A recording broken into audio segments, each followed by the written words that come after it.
Hello my dear student, कैसे हैं आप सभी। मैं सौरभ आप सभी का हमारे YouTube channel Indian education academy by Saurabh sir पर हार्दिक स्वागत करता हूं। आशा करता हूं कि आप लोग एकदम स्वस्थ होंगे, मस्त होंगे, जबरदस्त होंगे। जैसा कि आपको पता है कि हमारा क्लास 9th के लिए मैथमेटिक्स का फाउंडेशन बैच चल रहा है, जिसमें हम 2 क्लासेस ऑलरेडी कर चुके हैं। आज हमारी तीसरी क्लास है।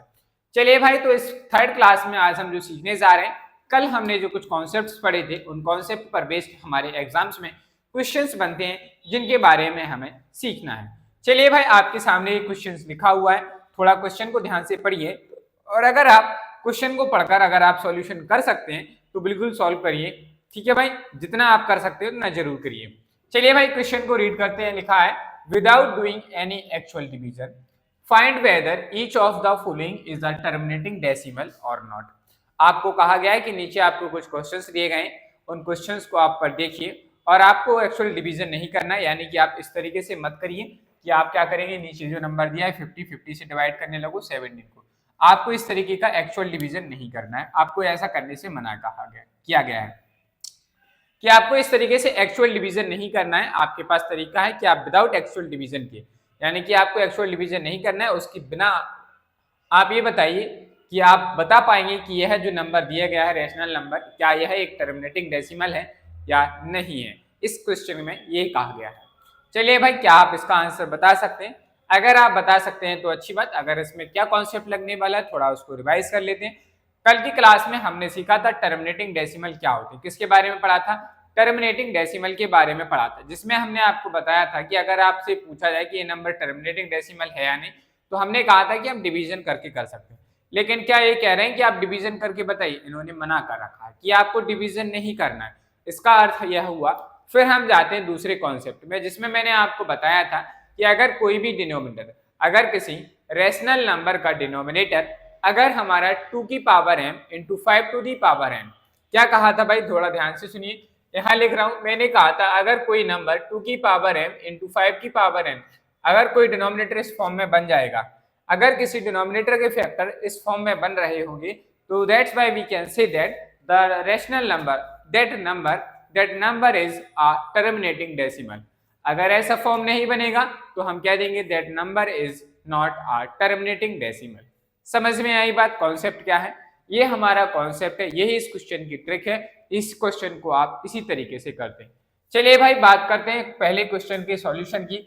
आखिर जब हम एग्जाम में होंगे, पेपर में लिखेंगे, नोटबुक में, हमें अपनी आंसर शीट में किस तरीके से आंसर लिखना है, ये हमारे लिए जरूरी है। आप जानते हैं कि ऊपर वाले पार्ट को हम न्यूमरेटर कहते हैं, नीचे वाले पार्ट को हम डिनोमिनेटर कहते हैं। अगर नहीं जानते हैं तो लिख लीजिए, ऊपर वाले पार्ट को न्यूमरेटर कहते हैं। क्या कहते हैं? न्यूमरेटर कहते हैं। नीचे वाले पार्ट को डिनोमिनेटर कहते हैं। क्या कहते हैं? डिनोमिनेटर कहते हैं। ठीक है भाई, क्या कहते हैं? Denominator, numerator. चलो भाई, ये हमारे नाम हो गए इनको। अब आपको देखना है कि नीचे क्या दिया है, 50। तो 50 को हम फैक्टर करके लिखेंगे। क्या लिख सकते हैं? आपने कहा 2 5 जा 10 और 5 10 जा 50, ऐसे लिख सकते हैं कि नहीं? तो बताइए भाई, इसकी फैक्टर क्या हुए? 2 की पावर 1 इंटू 5 की power 2।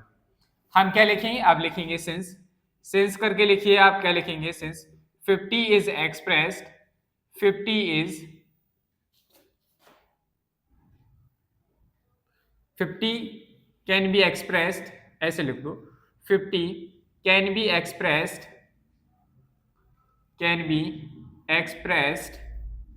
in the form of 2 की power m into 5 to the power m। फिर हम क्या कहेंगे? देयरफॉर, या हेंस करके लिख दो। देयरफॉर, इसलिए क्या है? 17/50 इज अ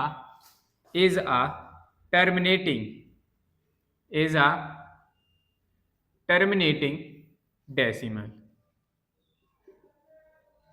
ये हमारे क्वेश्चन का क्या हो गया भाई? प्रॉपर आंसर है। आपको एग्जाम में इसी तरीके से करना है। चलिए भाई, एक बार फिर से थोड़ा नजर मार लेते हैं कि हमने क्या किया।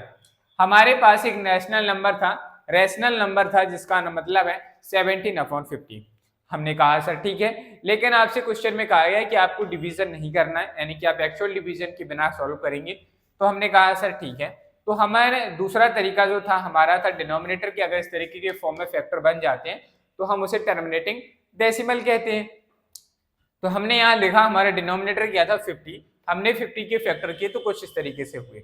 हमने इसको पावर के फॉर्म में एक्सपोनेंट फॉर्म में लिखा तो 2 की पावर 1 इंटू 5 की पावर 2 हो गया। आपने कहा सर बिल्कुल, क्या हमने जो डिनोमिनेटर था उस डिनोमिनेटर को हम इस फॉर्म में लिख पाए 2 की पावर m इंटू 5 की पावर n? आपने कहा सर बिल्कुल लिख पाए। अगर ऐसा फॉर्म बन जाता है डिनोमिनेटर में तो हम कह देंगे कि यह नंबर क्या है, हमारा एक टर्मिनेटिंग डेसिमल है। तो हमने वही लिखा, सिंस करके लिखा, सिंस 50 को हम क्या कर सकते हैं, इस फॉर्म में एक्सप्रेस कर सकते हैं, इसीलिए 17/50 क्या है, इज अ टर्मिनेटिंग डेसिमल। ये क्या है, इसलिए ये क्या है, एक टर्मिनेटिंग डेसिमल है। आपको पेपर में, एग्जाम में, आपको अपनी आंसर शीट में बिल्कुल इसी तरीके से लिखना है। समझ में आई बात? किसी को कोई डाउट, कोई कंफ्यूजन है तो बताइए। चलिए भाई हम एक बार फिर से सेम कॉन्सेप्ट पे क्वेश्चन नंबर 2 को सॉल्व करते हैं। चलिए भाई क्वेश्चन नंबर 2 का सॉल्यूशन यहाँ कर रहा हूं मैं। सॉल्यूशन क्या है, हमें नंबर दिया है 7/8, डिनोमिनेटर कितना है 8। 8 को हम क्या लिख सकते हैं, आप 8 को ऐसे लिख सकते हैं कि नहीं भाई, आप 8 के फैक्टर करेंगे तो 2 1 जा 2, 2 2 जा 4 और 2 3 2 4 4 2 जा 8, 2 2 जा 4 4 2 जा 8, ऐसे फैक्टर करके लिख सकते हैं, बिल्कुल लिख सकते हैं। अब इसमें हमारे पास फॉर्म बना 2 की पावर 3, क्या बना, 2 की पावर 3 का फॉर्म बना। क्या बताओ भाई, ये इस तरीके के फॉर्म में बन गया? नहीं बना, नहीं बना ना। देखो भाई 2 की पावर 3 है, 5 की पावर कहाँ है, चलो अच्छी बात। अब थोड़ा आपको समझने की जरूरत है। मैंने यहाँ क्या लिखा, 8 मल्टीप्लाई 1 लिखा, हम इसे ऐसा लिख सकते कि नहीं? आपने कहा सर बिल्कुल लिख सकते। 8 को हम 2 की पावर 3 लिख सकते कि नहीं? आपने कहा बिल्कुल लिख सकते। अब आपने अगर 8th क्लास में पढ़ा होगा कि हम 1 क्या होता है, तो आप लोग यहाँ पे नोट करके लिखिए, साइड में नोट करके लिखिए, चूंकि अगर कोई भी नंबर है जिसकी पावर 0 होती है उसकी वैल्यू हमेशा 1 होती है। क्या कहा मैंने, कोई नंबर है जिसकी पावर 0 होती है वो उसका हमेशा इक्वल होता है 1 के, यानी कोई भी बेस जिसकी पावर 0 है वो हमारा आंसर क्या आ जाएगा, उसकी वैल्यू 1 आएगी। 1 यहाँ कैसे आएगी, हमें 5 के फॉर्म में लिखना है तो हम क्या ऐसे नहीं लिख सकते 5 की पावर 0, 5 की पावर 0 को हम क्या लिख सकते हैं, इस तरीके से लिख सकते हैं, इसकी वैल्यू कितनी हो गई, 1 हो गई। तो हमारा मतलब यही निकला। इसका अर्थ यह हुआ कि सर 8 में को भी हम इस फॉर्म में बना सकते, 8 को भी हम इस फॉर्म में लिख पा रहे हैं कि नहीं, इस फॉर्म में लिख पा रहे हैं। तो हम यहाँ क्या कह देंगे, सिंस करके कह दीजिए भाई, since 8 can be expressed, 8 can be expressed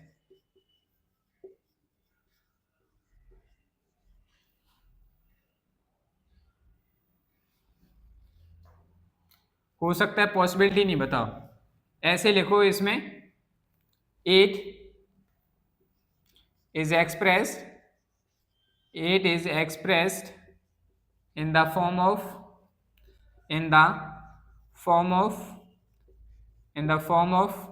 2 की power m into 5 to the power n, therefore अब हम क्या कह देंगे, इस वजह से 7/8 क्या हो गया, 7/8 is a terminating decimal, is a terminating decimal. क्या हो जाएगा भाई, टर्मिनेटिंग डेसिमल हो गया। तो ये हमारे सेकंड क्वेश्चन का आंसर हो गया। ठीक है, इसमें भी भाई हाँ इजी लिखा है ना, कहाँ, यहाँ इसको एज एक्सप्रेस लिखो, पॉसिबिलिटी नहीं बता रहे हैं, फ्यूचर की बात नहीं, प्रेजेंट में बात है, इसको ऐसे एक्सप्रेस कर सकते हैं, ऐसे एक्सप्रेस किया जाता है। ठीक है, इसलिए हम इसको ऐसा कह रहे हैं। तो ये हमारे क्वेश्चन का क्या हो गया, आंसर हो गया। बताइए भाई, क्या आपको इन दोनों क्वेश्चंस में कोई डाउट है, कोई चीज समझ में नहीं आई तो पूछिए। समझ में आ गया भाई सब कुछ? अगर समझ में आ गया है तो अच्छी बात है भाई, अगर कोई डाउट है तो पूछिए, अभी आपका डाउट क्लियर हो जाएगा।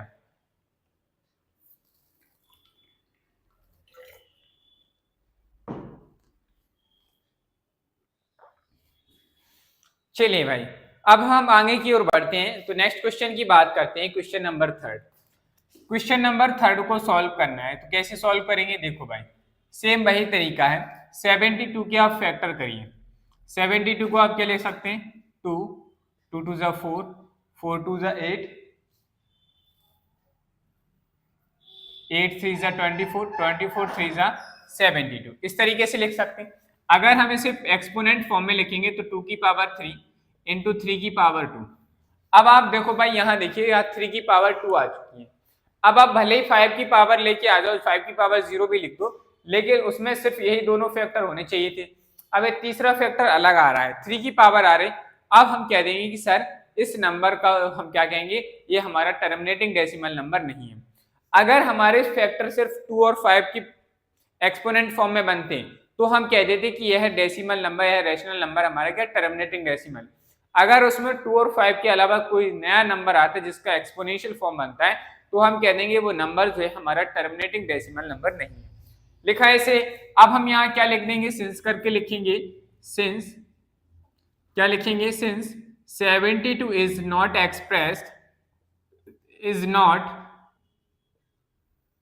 expressed in the form of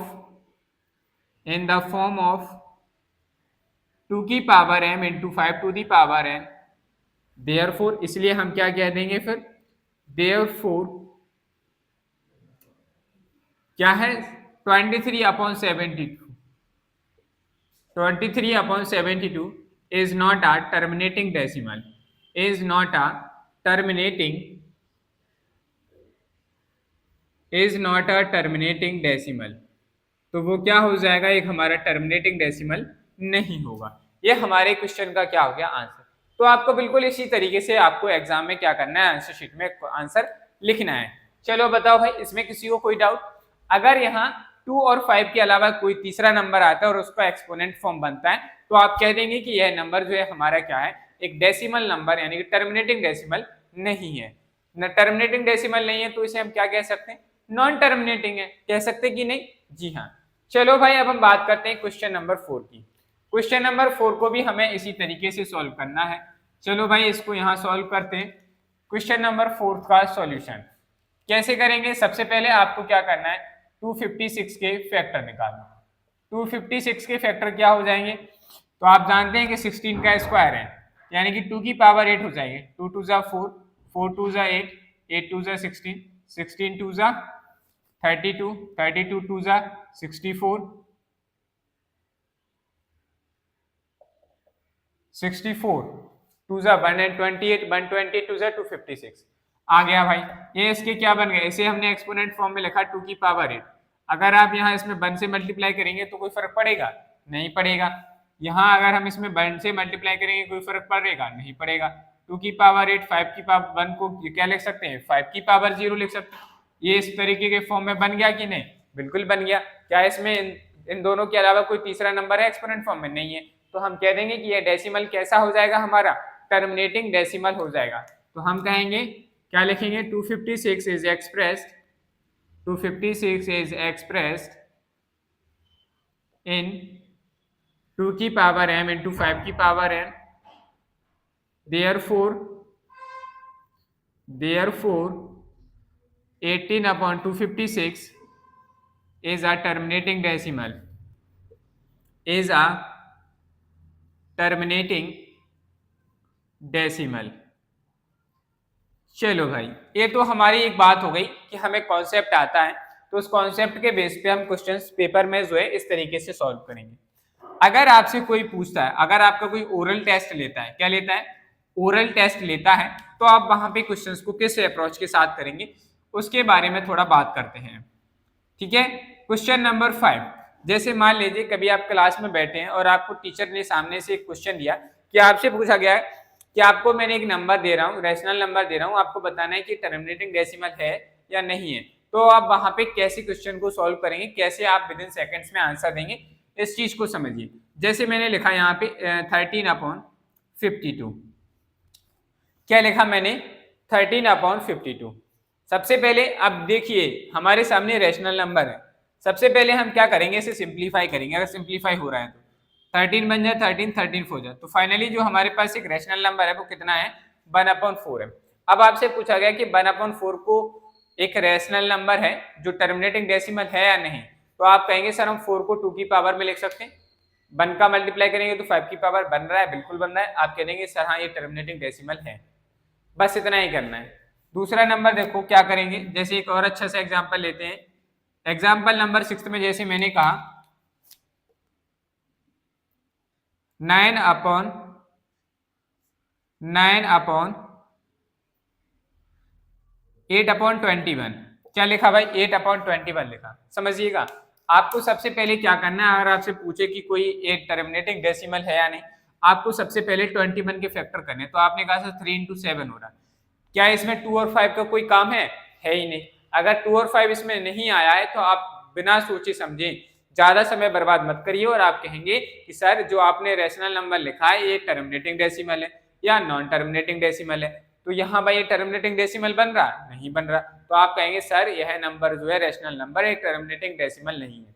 हम इसे और क्या कह सकते हैं, आप इसे नॉन टर्मिनेटिंग डेसिमल कह सकते हैं या हम इसे रिकरिंग डेसिमल कह सकते हैं। समझ में आई बात? तो आप ऐसे क्वेश्चन का आंसर जल्दी से बता सकते हैं। चलिए भाई एक और क्वेश्चन दिया जाता है आपको, आपको बताना है कि यह एक टर्मिनेटिंग डेसिमल है या नहीं है। जैसे मैंने लिखा 7/54, क्या ये नंबर एक टर्मिनेटिंग डेसिमल है या नहीं है? अगर आप जानते होंगे तो आप इस क्वेश्चन का आंसर फटाफट बता सकते हैं। जल्दी से बताइए, यही आपका क्वेश्चन है कि आपको बताना है कि ये 7/54 क्या है, एक टर्मिनेटिंग डेसिमल है या नहीं है। ठीक है भाई, आप लोग इसका आंसर कमेंट बॉक्स में कमेंट करेंगे। आशा करता हूं कि आपको अभी जो पढ़ाया गया है, क्वेश्चंस कराए गए ये सभी आपको समझ में आ चुके होंगे। अगर समझ में आ गए तो फटाफट से नोट डाउन करिए। फिर हम आगे पढ़ रहे हैं इरेशनल नंबर्स के बारे में कि इरेशनल नंबर्स क्या होते हैं। नोट कर लीजिए।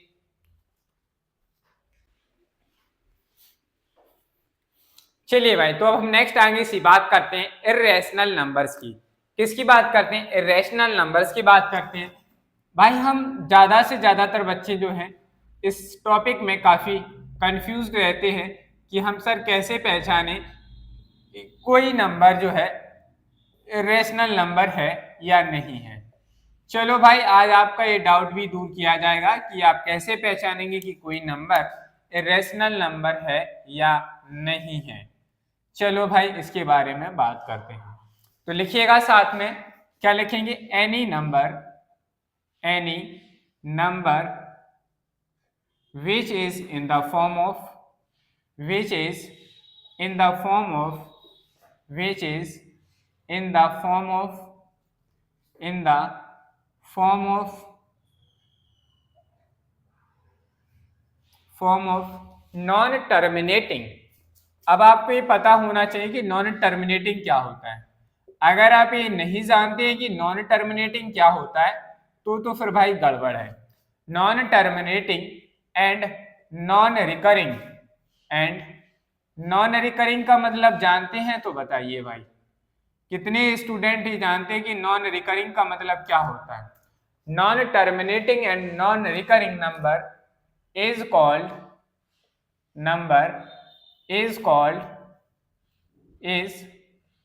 called irrational number। उसे हम क्या कहेंगे? irrational नंबर कहेंगे। क्या कहेंगे भाई? irrational number. चलो भाई इन दो टर्म को समझते हैं। irrational नंबर कि आखिर नॉन टर्मिनेटिंग और नॉन रिकरिंग नंबर्स क्या होते हैं। अगर आप जानते हैं तो बताइए।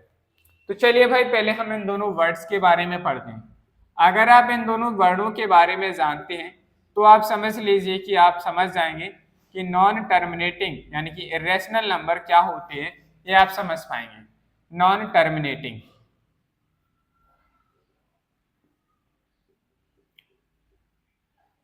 नॉन टर्मिनेटिंग नंबर्स ऐसे होते हैं जिन्हें हम क्या कर सकते हैं, जिनके डेसिमल को हम जब हटाएं और उसका फाइनली एग्जैक्ट रिमाइंडर ना आए, जीरो रिमाइंडर ना बचे। जैसे हमने लिखा था 3/2, इसको डिवाइड करेंगे तो 1.5 आ गया, तो ये हमारा कैसा हो गया? Terminating decimal. अगर हम इसी की जगह 4 लिख दें तो आप इसको ऐसे लिख लो, 1/3 लिखो भाई, 1/3, 1 से 3 को डिवाइड करेंगे तो 0.33 ऐसे आता रहेगा। तो ये नॉन टर्मिनेटिंग है, इसे आप टर्मिनेट ही नहीं कर सकते, अनेक मैनी टाइम्स जा रहा, तो ये नॉन टर्मिनेटिंग कहलाता है। इसको जब हम डिवाइड करेंगे कई बार 3 आएगा, इसे हम क्या लिख सकते हैं? 0.3 के ऊपर बार। अब हमें बात करना है नॉन रिकरिंग। नॉन रिकरिंग का मतलब क्या होता है, ये जानना बहुत जरूरी है। अगर अभी इस बात को समझ गए तो आप समझ जाएंगे कि आखिर में ये इरेशनल नंबर क्या होते हैं।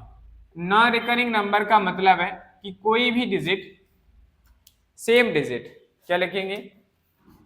सेम डिजिट बार बार नहीं आता, सेम डिजिट बार बार नहीं आता। यानी कि कोई भी डिजिट रिपीटेशन नहीं होगा कि वही वही डिजिट आ रहा है, नहीं, सारे डिजिट्स अलग आएंगे। जैसे कि अगर हम बात करें, एग्जाम्पल लेते हैं, तो एग्जाम्पल में मैंने लिखा √2। √2 की जो वैल्यू होती है वो होती है 1.414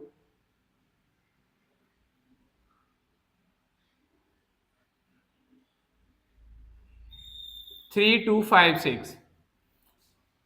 हाँ, 1.4143256।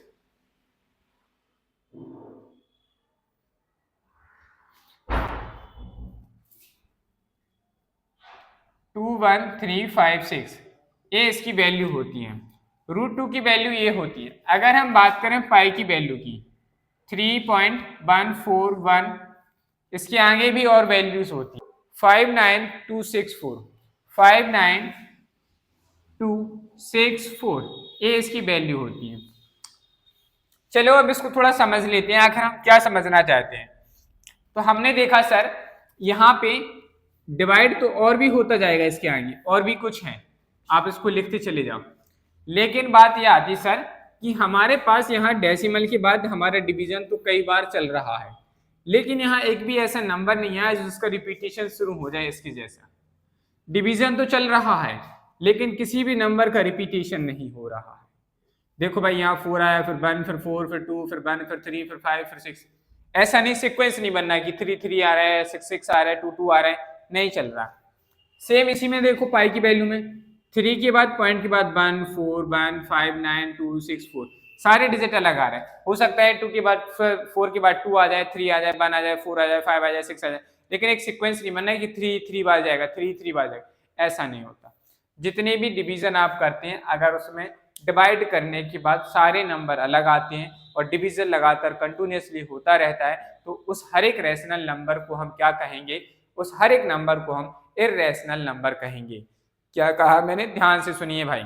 मैंने कहा जब भी आप किसी नंबर को यानी कि डिनोमिनेटर से आप क्या करेंगे, न्यूमरेटर को डिवाइड करते, डिवाइड करने के बाद आपके सामने डेसिमल के बाद जब डिवीजन लगातार होता रहे और जितने भी डिक्वार्टेंट में जो नंबर आते हैं वो सारे के सारे अलग आते हैं और डिवीजन कंटिन्यूअसली चलता रहे, तो इस तरीके के नंबर को हम क्या कहते हैं, इर्रेशनल नंबर कहते हैं। क्या कहते हैं, इर्रेशनल नंबर कहते हैं। इसीलिए हमने यहाँ पे लिखा है कि इर्रेशनल नंबर क्या होता है, ये होता है। दूसरी अच्छी बात अगर आप जानना चाहते हैं कि सर अगर हम बात करें कि एक नंबर, एक और एग्जांपल लेते हैं, जैसे मैंने यहाँ आपके सामने लिखा 0.422568732496 और भी आगे हैं।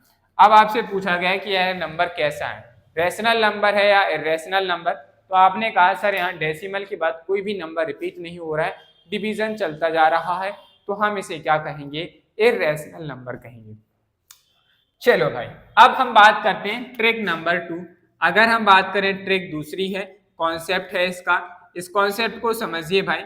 अगर आप इस बात को जानते हैं तो आप बहुत ही आसानी से कह पाएंगे सर अब हम इर्रेशनल नंबर भी बता पाएंगे, रैशनल नंबर भी बता पाएंगे। तो लिखेंगे the square root and cube root, the square root comma cube root, square root comma cube root dot dot dot etc of the natural number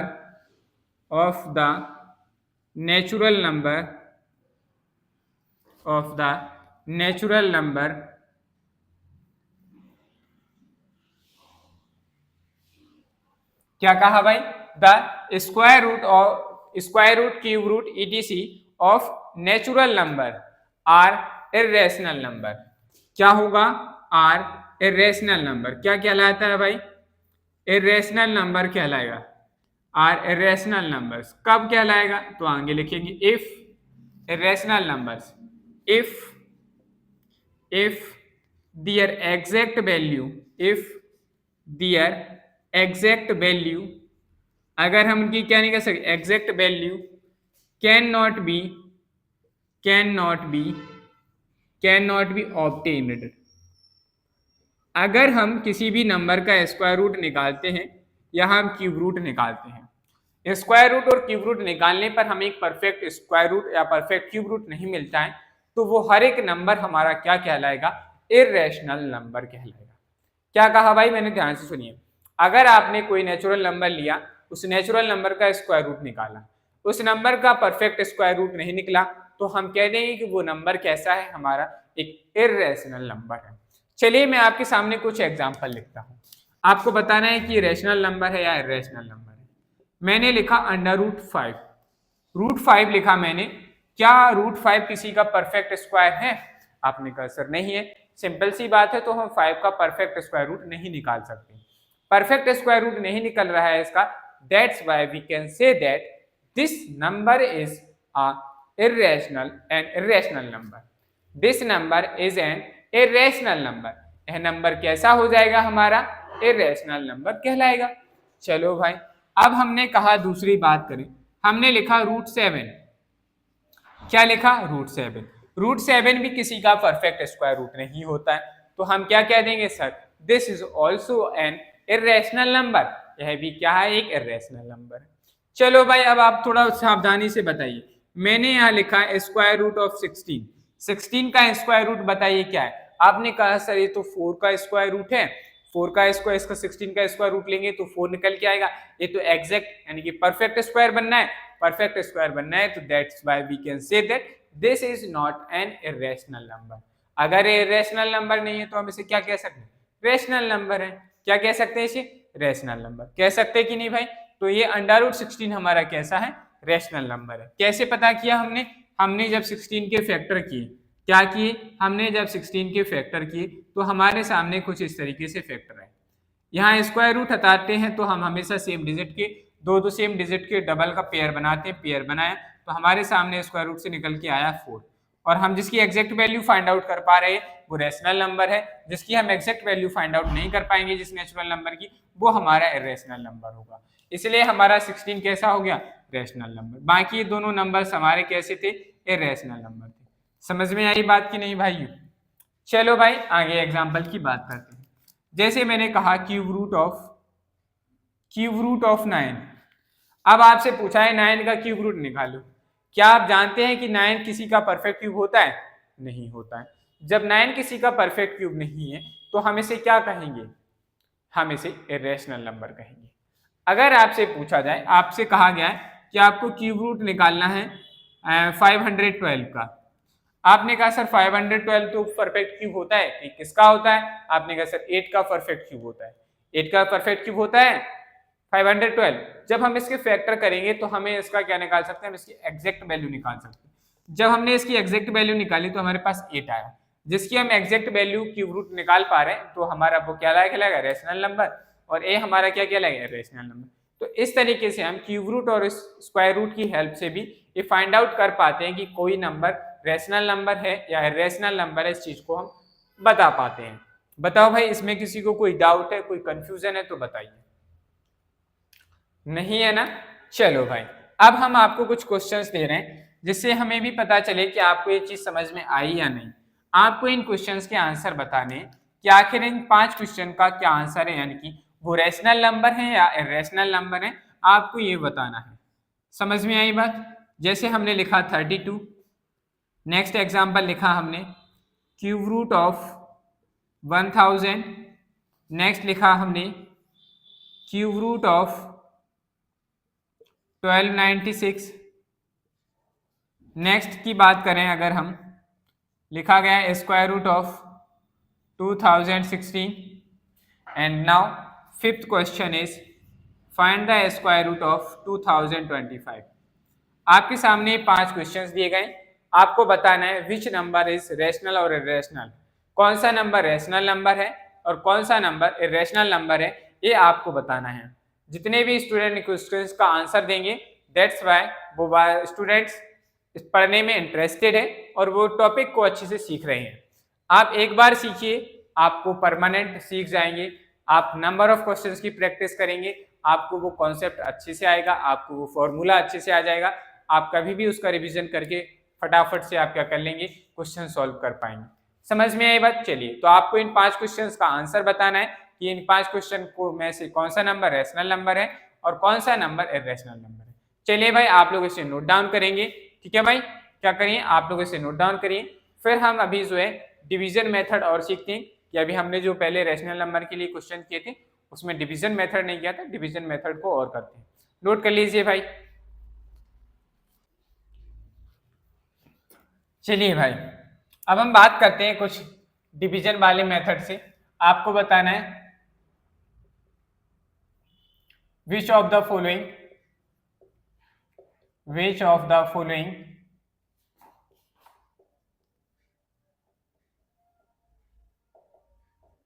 which of the following numbers are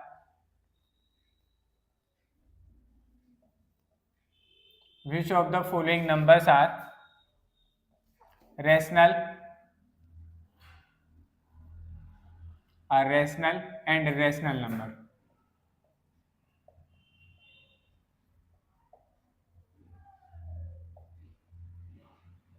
चलिए भाई, ये question है, कुछ questions हैं इनकी practice करनी है हमें। जैसे मैंने एक क्वेश्चन दिया आपको, इसमें 7/24, बताइए कि यह नंबर इरेशनल नंबर है या नहीं। 8/7, नेक्स्ट थर्ड इज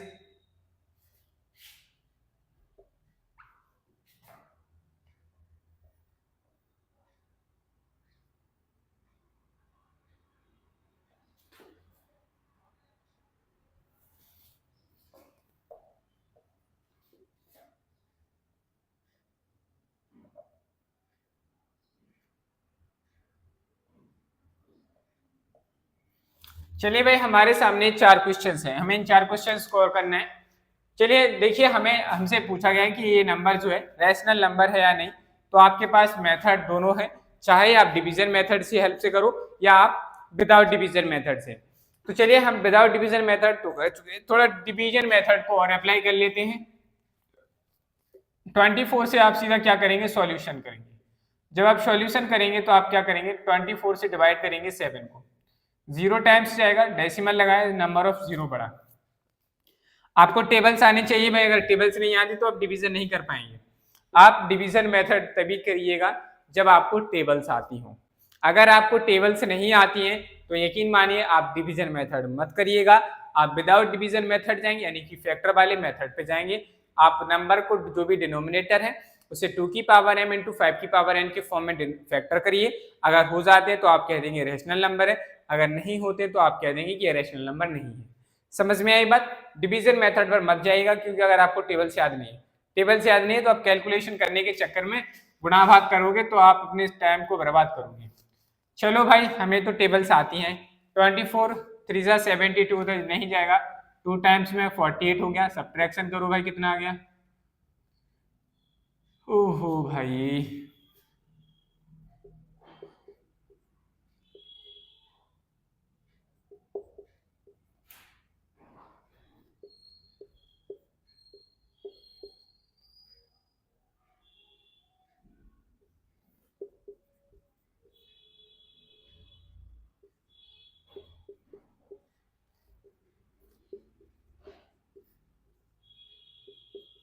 देखो भाई, यहां से अब जो है नंबर रिपीटिशन चलने लगा तो ये हमारा क्या हो गया, यानी कि हमारे पास जब हमने इस क्वेश्चन को डिवाइड किया तो फाइनली हमारे पास आंसर क्या निकला।